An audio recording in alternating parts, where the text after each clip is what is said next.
Hello, welcome back to another update. Sorry it's been a while, I've been a bit sidetracked by side quests. Hopefully you'll have seen the burners video that went out about a week ago now. Pretty happy with that. I think that went fairly well, and yeah, I need to obviously get more project videos out, but there was a 6-month gap before that one, which was way too long. But I've got a couple of projects coming up that will be video worthy, so you know, you can look forward to those. I also managed to get down and visit Bill. If you're on the Discord, you might know of Dan Ironhead. He is on the Discord, and he's trying to get a knife from Bill, and he's trying to trade with him because Bill doesn't want to accept any money. So he found a lovely old model of the I think it's the Starship Enterprise. No, the Millennium Falcon. Sorry, I think it's the Millennium Falcon. And Bill had one of these before he had his workshop burned down. So he'd been sort of dreaming about getting another one, and Dan found him one.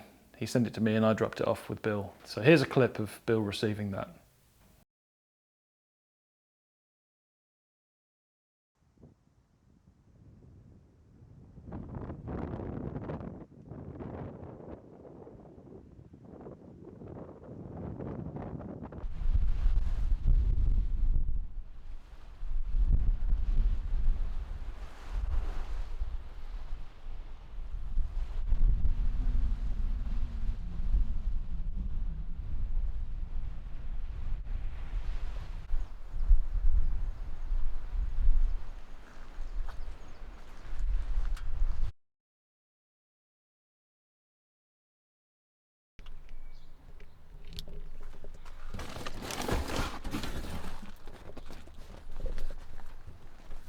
You stay there, mate. You stay there.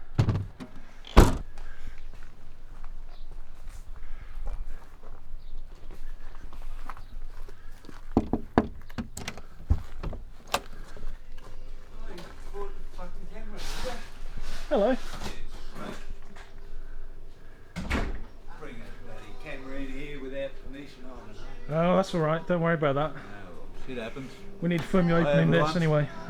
What the hell is this? This is from Dan. From Dan. Dan the man. Yep. I don't trust Dan. No, none of us do. I'll edit that bit out. What has he done? What has he done?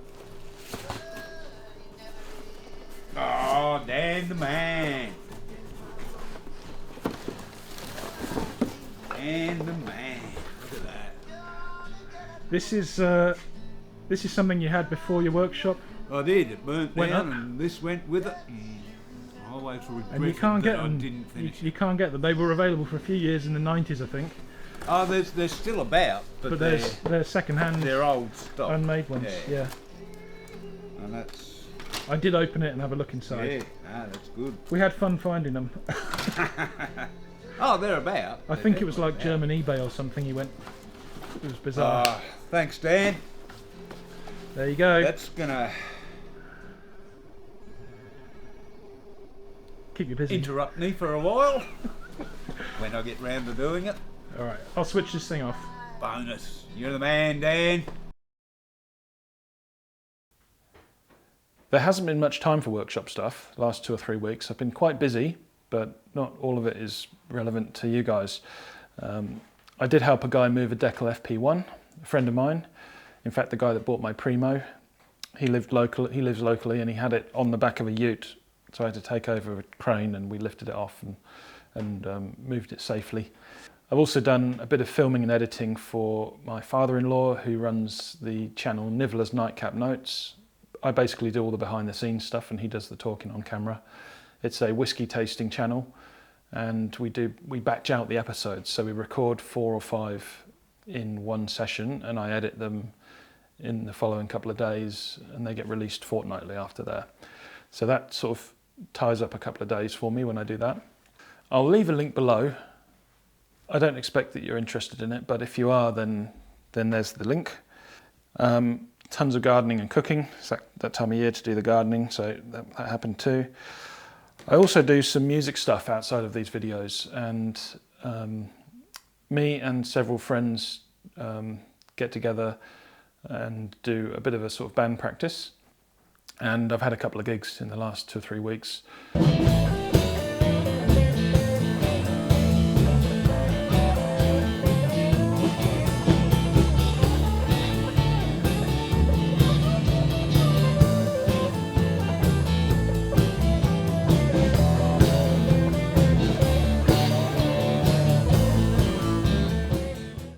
Which has meant, you know, extra practices and practicing at home and all that kind of thing, and it all takes up time.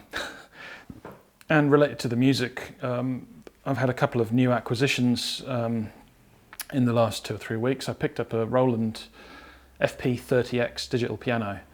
I've had 2 or 3 digital pianos in the past, different sort of calibers of pianos, some almost toys and some were really nice. I did get a very expensive Roland piano from the 90s that was, I got it for next to nothing because it was broken. I did lots of detailed, intricate electronics repairs to the board. Some of the traces were corroded, some components were gone, and I fixed it all up. In our old place it took up too much space because it was a full-size keyboard, and I ended up selling it for a good profit, but I missed having it, so I've replaced it with a modern day one that's lightweight but has the graded hammer action keys, and I'm going to try again to learn. Also changed out the interface, the audio interface on my computer. I was using one that I'd got from a relative. It was an M-Audio Mobile Pre-USB, which works fine, and works fine with Linux, which is what I use, but it had been, you know, it was an old unit and sort of fairly low quality, and I'd been having some issues with it. You know, the I don't know if it's the Linux driver or what, but the sound, it's basically a sound card, and the sound card was going buzzy and noisy after the computer had gone to sleep and woken up and things like that.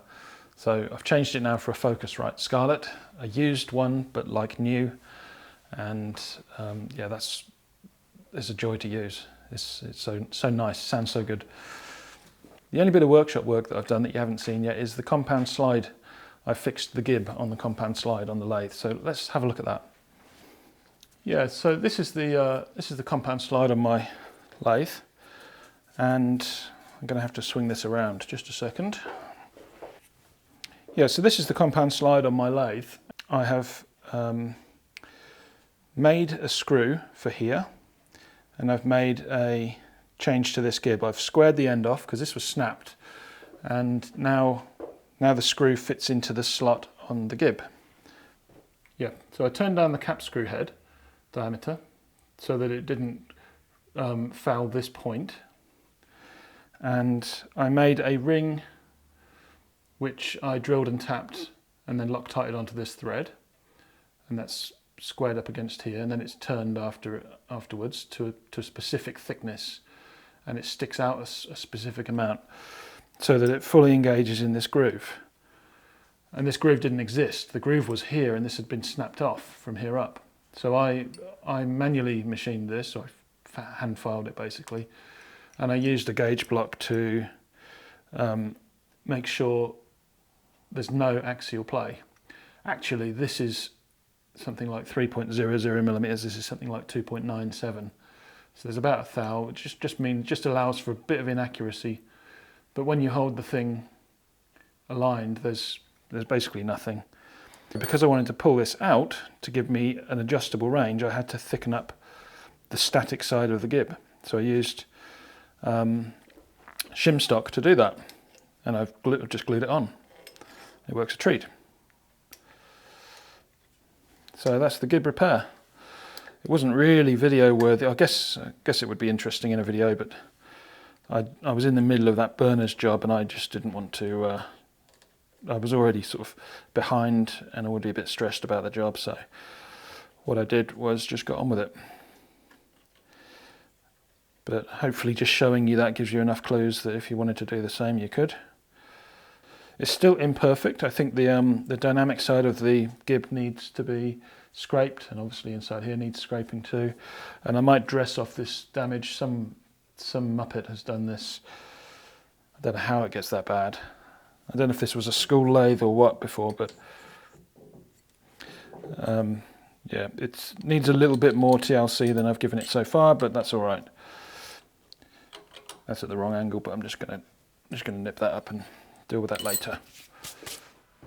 So that's really all I've been up to. New arrivals section. Actually, before I get to new arrivals, I've got spare stickers. Every so often I look at my sticker collection and realise I've got doubles of these ones that have been sent in. Quite often people will send 2 or 3 stickers, and that's what I do when I send them out. But I like to give away the bundles to people that, people that haven't got any. So I'll get you my stickers, and if anybody wants any of these, let me know in the comments below. Okay, so here we are. I've got some Live Tools stickers. I have one about this size on my sticker board, and I didn't have room for the big one. So, it's there if somebody wants it. And I've got Jim's on my wall, and I've got Mick's. And this is I don't know how to pronounce the name. I think it's ALDJWR or something like that. I get confused about pronouncing that, but yeah, I've got 4 of those actually. 4 of those, 2 of Jim's, 1 of Mick's, and there's a spare one from Rusty Inventions too. So if any of this is interesting to you, and I'll obviously chuck in a couple of my stickers too, let me know and just get in touch with, I'll put the email address here, just to be different. Send me an email, send me your postal address, and I'll get them out to you. Okay, 2 things are obvious by this shot. No, I haven't done the belt grinder and motor repair yet.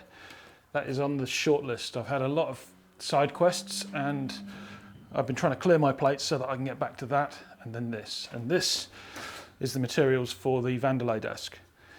And it's all mild steel. And also Jeff came and paid a visit just recently and brought around a lot of hardware. Screws and lever handles and inserts and more screws and washers. So yeah, that's going to make it very easy for me to put this thing together. So thanks for doing that, Jeff. That makes it a lot easier. And yeah, that's where we're going next, I think. So I've mentioned the belt grinder, and that's going to be the first little thing. That's probably going to take me a day. There's a couple of little niggly bits on there I want to fix up as well as changing the motor over. So, and then it'll need a bit of paint to clean it up. So yeah, I'm sort of putting aside a day for that, and it's early in the morning at the moment. And before I put my hat on, I looked like Doc Brown from Back to the Future. That's why I'm wearing a hat. I need a bit of a haircut, and my hair was doing this from being asleep. So yeah, I'm going to get the belt grinder done with the rest of today. That's done. That's on the list. Going to get this desk made as the next big project, and I'm going to film that. And also a new project has come in. Got an opportunity actually. One of the viewers actually works at the local uni and in the science lab, and they have a very complete machine shop, and they have a 5-axis CNC and all the rest. And they approached me and said, would I be interested in helping out with some machining work? Which of course I am interested in doing. And the first job, or the first thing I'm going to be quoting on at least, is a steel base for their pan brake. So I guess this is kind of like a test bed type of a project. And basically I need to make a tray with legs to allow this thing to bolt through. And that's a device that weighs about 1.7 tons apparently. So I'm going to use the same, I think I'm going to use the same design as I've used for my lathe, which is, angle iron around the base, all mitered into a tray, and then RHS square legs.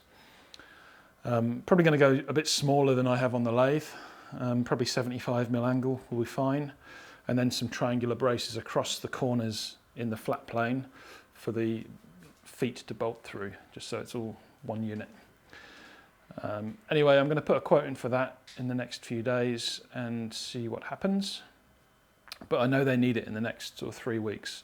And I know that Jeff's desk is going to take me probably a couple of weeks, maybe more with filming, so I need to get cracking.